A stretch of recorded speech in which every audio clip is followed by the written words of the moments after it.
Hey guys, how's everyone doing? This is Sir Jedi Sentinel, and welcome back to Sentinel Reviews.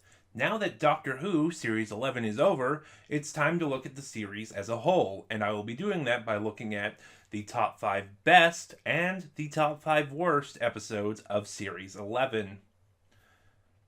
And now, on the whole, I actually liked Series 11. Series 11, from what I've seen, has been really divisive among the fans, and while, yes, there were a lot of missteps, there was a lot of good with this series. I loved Graham. I liked Ryan.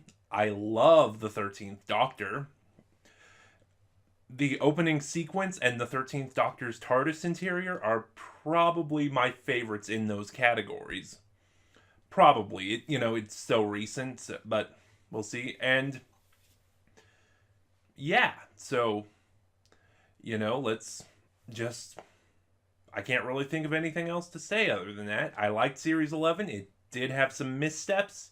Not one of the best series, but definitely not one of the worst. So, yeah, without further ado, let's just jump right into this. Everything you're going to see is just my opinion, so please, you are more than welcome to disagree.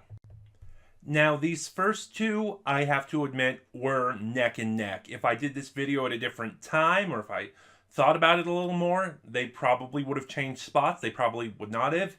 If I had done this as a traditional top 10 list, they would have most likely been a tie. But as it stands right now, number 5 worst, episode 8, The Witchfinders. Of the 4 episodes not written by Chris Chibnall this series, this is the weakest one. Not to say it's bad, though. Like I said, if this was a top 10 list, this would be number 6. But, because there are a lot of good moments in this scene. In this episode, Alan Cumming is delightfully hammy as King James, and, I've talked about this a little bit, but for Series 11, for the 13th Doctor so far, that conversation between King James and the Doctor is my favorite moment from Series 11, and so far, my favorite 13th Doctor moment. Boy, that was a little redundant. But yeah, after the Doctor is accused of being a witch, she's bound to a tree, and she proceeds to have this amazing conversation with King James about being afraid of the unknown, and rather than shutting yourself away and fighting the unknown off, the way to combat that fear is to broaden your horizons. Most of my issues with the Witchfinders is in the third act, after the witches are revealed to be aliens, because of course, we always knew they were going to be aliens. I just lost interest at that point.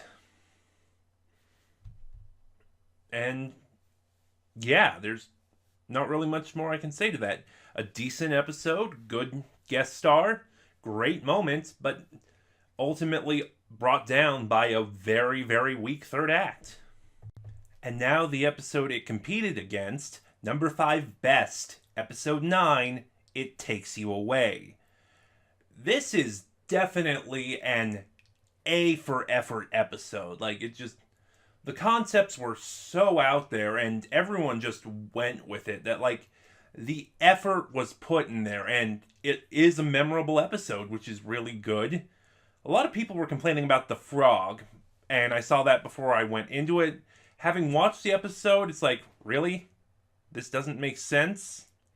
Well, for one thing, I feel like it's not supposed to make sense, but for another thing, I actually do think it makes sense. The Solitract, a sentient universe, which is a fantastic concept, by the way, did really well at explaining it. It's like, oh, I had Grace in my universe, Grace liked frogs, and I found I liked them too. This form pleases me.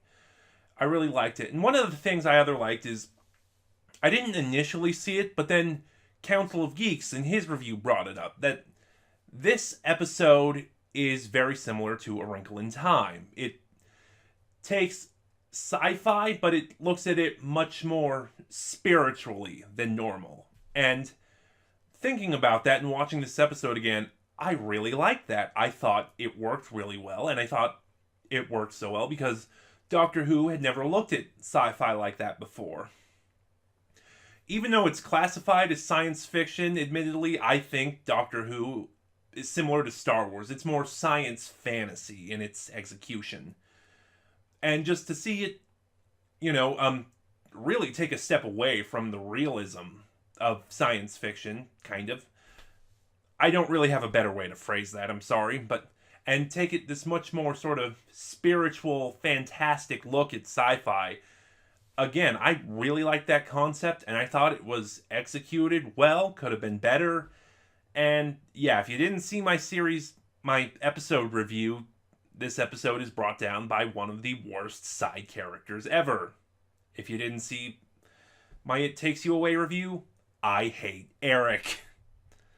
But yeah, just in short, good episode. Number 4 worst. Episode 1. The Woman Who Fell to Earth. Now, there were some good things about this episode. Like I said in my reevaluation of Jodie Whittaker, I forget which review I did it in, she hits the ground here, pun definitely intended, and she just takes off running. There were some good things in this episode, but there were a lot of missteps. I feel like doing the most dangerous game or Predator concept was kind of lost in this post-regeneration story. Ooh, Doctor Who and Predator. Now that's a crossover. But yeah, no, I feel like I feel like the post-regeneration trauma and then this most dangerous game adaptation didn't mesh well together. And then there was the idea of killing off Grace. Now, I liked Grace. I really liked Grace. And even at the end of the series, even though, as we saw with It Takes You Away, they had a plan for it, I will say this again. Rather than Yaz, just because she didn't click with me, or it took the longest for her to click with me, Grace should have been the companion. Graham, it took a couple episodes before he really gelled with me. Ryan, it took a little longer to sell me. Yaz, I didn't finally click with her until most of the way through Series 11. But Episode 1, Grace, I was done. She sold me. And like I said in my Episode 1 review, I feel like I would have liked the idea of killing Grace off better had they not done it immediately. But yeah, that's pretty much just most of my thoughts on this episode. Number 4, best. Episode 2, The Ghost Monument. I swear I'm not doing this intentionally, because so far the episodes have gone chronologically, 8 and 9, 1 and 2. I'm not doing this intentionally. The Ghost Monument was, personally, I think of the Chris Chibnall written episodes, this is the best one. And, like I said, I like the 13th Doctor's TARDIS console because we see the TARDIS in this one. I didn't initially like it in its reveal just because the lighting and the fog really kind of didn't do much to help it, but as we saw more of it, it grew on me. I liked the side characters here, and I liked a lot of this. This felt like a Doctor Who episode. It's kind of cliched to say that, but yeah, this one. And again, there were some things I didn't like how Ryan just picks up a gun and says Call of Duty. I'd train for this.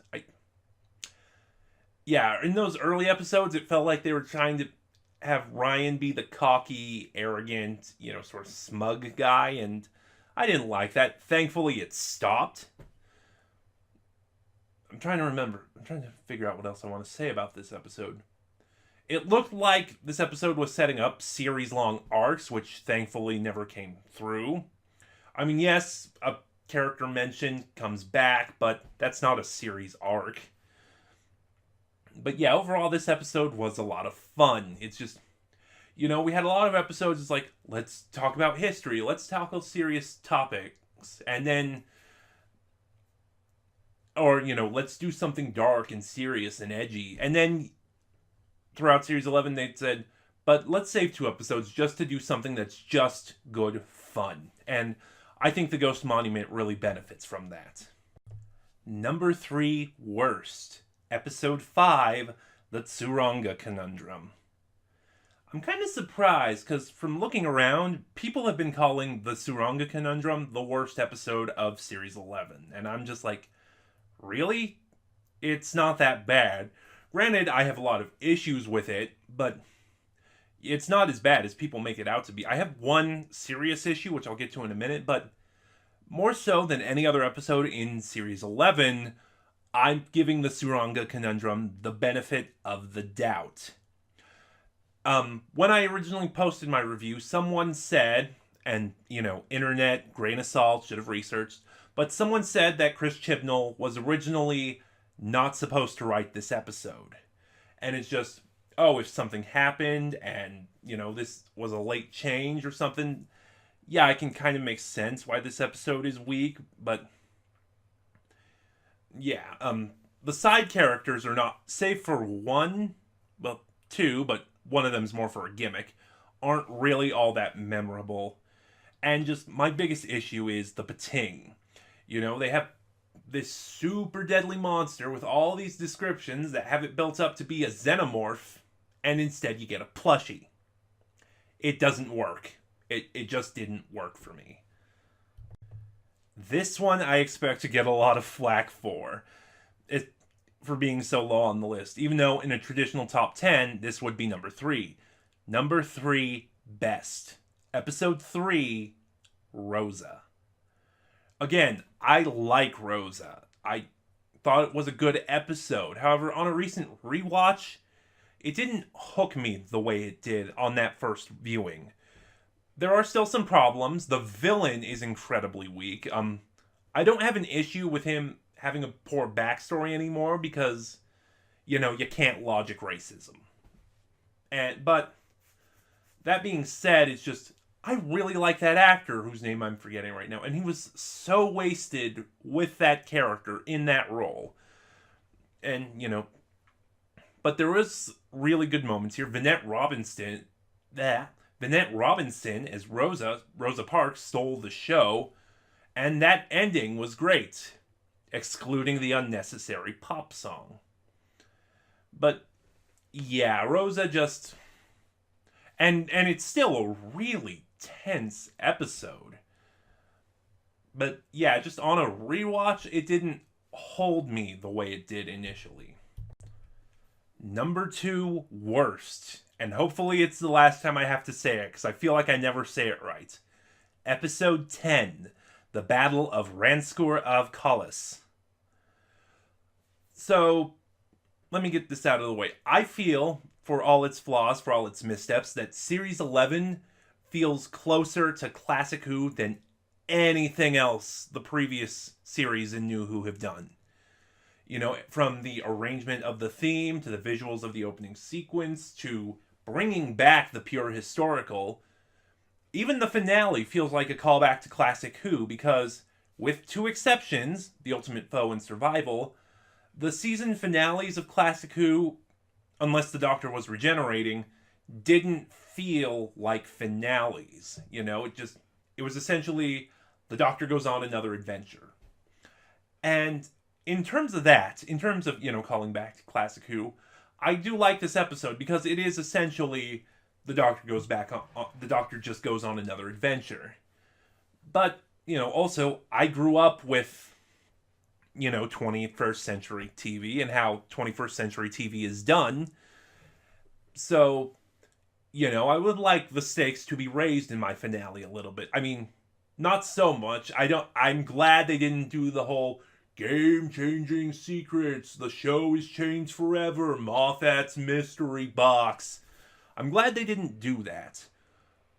But it's just, and you saw my episode 10 review. Hopefully. You should.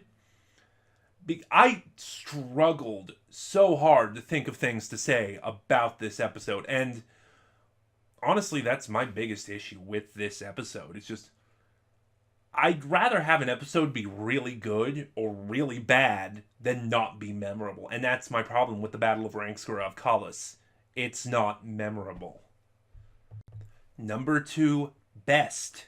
Episode 7, Kerblam. Now, like the Ghost Monument, I feel like this is one of the episodes that was just written to have fun. And I think it worked really well. I love the design of the Kerblam Man. I loved some of the twists we got. I feel the ultimate villain reveal didn't work on the whole, but what can you do? I liked the side characters. They were all just quirky, and it really made them memorable. Not much more to say, but well, I mean, there's a little bit more to say.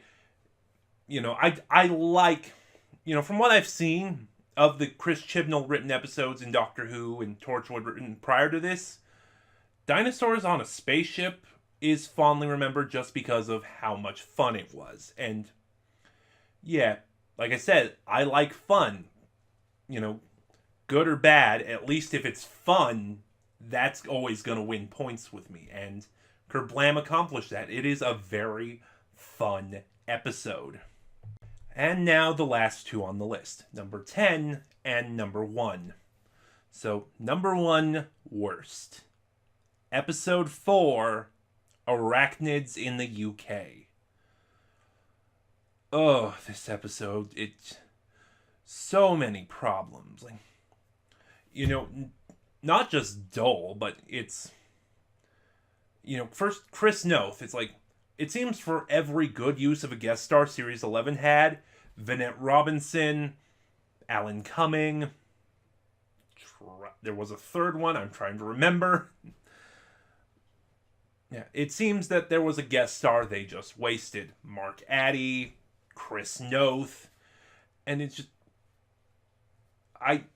I feel like if I watch this episode in a couple of years, Chris Noth's character and all the references are going to be so dated.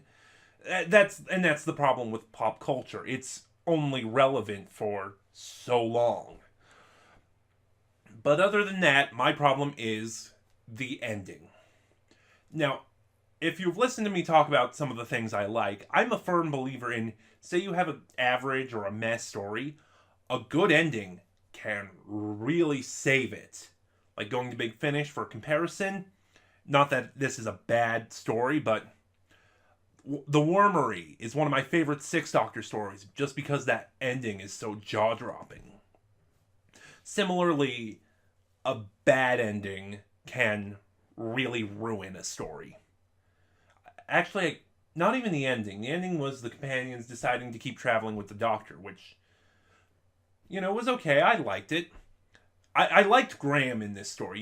He goes to his apartment. He sees Grace. He sees Grace's phantom. I like that it's out of focus. And then at the end, when the Doctor's getting ready to leave, Graham basically says, "I'm in mourning. I want to move on. I can't do it here. Everything here reminds me of Grace." My real problem, I should say, is with the climax. Because it feels like this climax needed rewrites. Like, bad. It painted the Doctor in a really sadistic light. And I think as far as Jodie Whittaker goes, as the Doctor, this is her weakest episode because of that horrible climax. First of all, it feels like she had no plan to stop the spiders, and I'll get to that in a second. So they find the biggest spider, and one of the side characters in this episode says its respiratory system cannot handle being this large. It's suffocating to death. And then Chris Noth comes in with a gun to kill it. The Doctor, who it's established has a thing about guns, tries to stop him. And that is where the problems start with me for this episode, because the way it comes across is it just feels like it's saying, and especially because the Doctor admitted she was fascinated with these spiders, it comes across as, I'm so anti-gun that I'm saying bollocks to the humane option. Let that suffering creature die a slow, agonizing death. And then you have the other spiders who were pretty much just locked away in a room. It's like, yeah, we'll just leave them there. Let them starve to death or eat each other, or, they're locked away. It's done.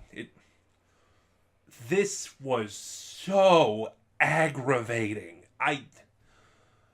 Again, this really needed rewrites. And like I said, a bad ending can bring down a story.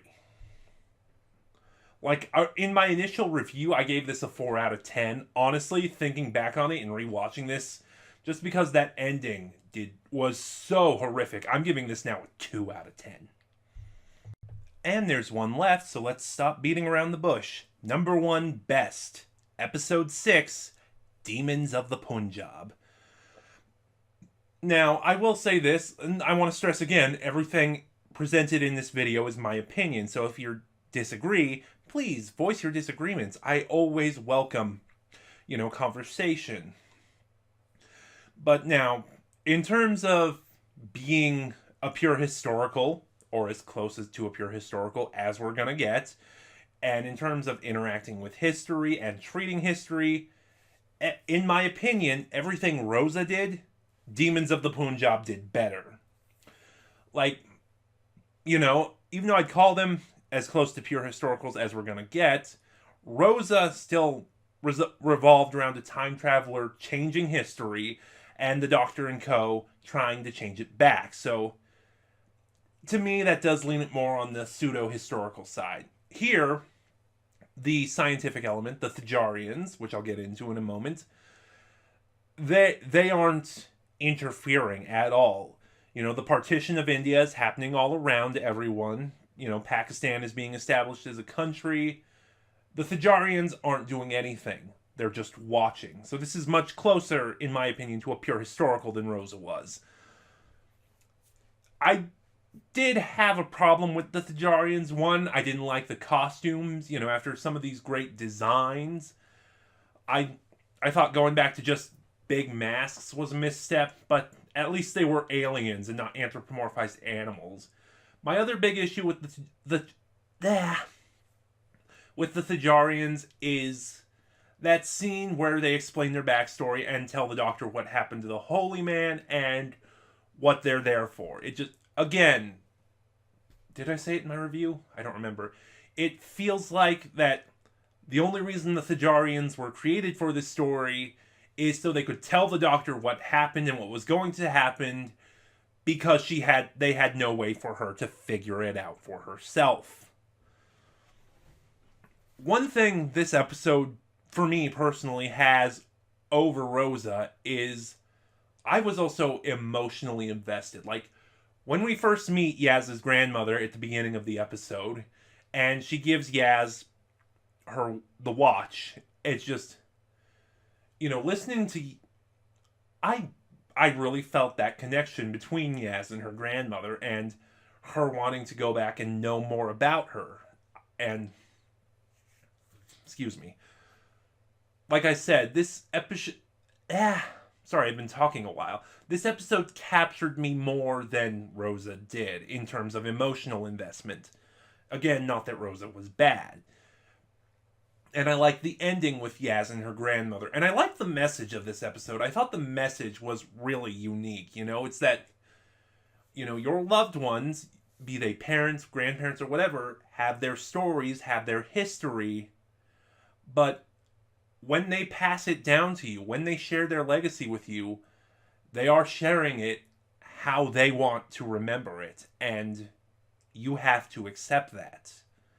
It's a fairly unique message, and I really enjoyed it. I really enjoyed this episode overall. Much more so on a second viewing, because if it didn't seem obvious, if you watched all my reviews and then are watching this, some of my opinions have really changed. And there you have it. The top 10 ranking of that. Again, sorry, I've been speaking for a little bit. I'm kind of just all twisted now. Anyway, there you have it.